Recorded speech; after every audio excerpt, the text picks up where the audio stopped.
જય હિન્દ અને જય માતાજી ડાયરાને નવા દિવસની શરૂઆત ભગવાનનું નામ લઈને સવારના પોરમાં ઉઠ્યા, ફ્રેશ થઈ અને ચાલ્યા આપણે કસરત કરવા માટે. કસરત પૂર્ણ કરીને આવીને સીધો કાવો પીધો, પછી થાળી ગ્લાસ લઈને હેલા નાસ્તો કરવામાં. નાસ્તામાં આજે ફ્રાઈડ રાઈસ, મેગી, પપૈયાની ચીર ને ચા હતી. નાસ્તો પૂર્ણ કરીને પી આપણે વર્દી, કારણ કે જવાનું હતું ડ્યુટીમાં. આજે થોડું દૂર જવાનું હતું એટલે અમને સરકારી ગાડી આપવામાં આવી. ડ્યુટી પૂર્ણ કરી આવીને જોયું ત્યાં નાના છોકરા અમારા કેમ્પમાં મસ્ત ફૂલ રેકેટ રમી રહ્યા હતા.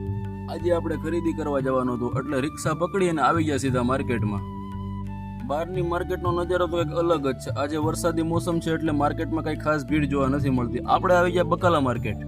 બકાલા માર્કેટમાં વિવિધ પ્રકારના શાકભાજી મળતા હતા. જે શાકભાજી આપણે જોતા હતા એ શાકભાજી આપણે લઈ લીધા. મિત્રો, જ્યારે મને ભૂખ નથી લાગતી ત્યારે આ શાકભાજીને બાફી અને ખાઈ લઉં છું, જેનાથી પેટમાં સારું રહે છે. મિત્રો, અહીંની દૂધી જો કેવી બે પ્રકારની છે. ગુજરાતમાં આવી દૂધી મળે. રિટર્ન આવતો હતો ત્યારે ચા નામની અલૌકિક શક્તિવાળી ચોડેલે મને પોતાની તરફ ખેંચ્યો. અંતે મારાથી ન રહેવાનું એટલે એક કપ ઠપકારી લીધો. રિટર્ન આવતા હતા ત્યારે મેડિકલમાંથી થોડી ઘણી દવા લીધી. દવા લઈ અને હાલ્યા આપણે આપણા કેમ્પ તરફ. રસ્તા ઉપર આવી રિક્ષા પકડી અને નીકળી ગયા આપણે કેમ્પ બાજુ. મળીએ નેક્સ્ટ વિડીયોમાં. જય હિન્દ અને જય માતાજી સર્વને.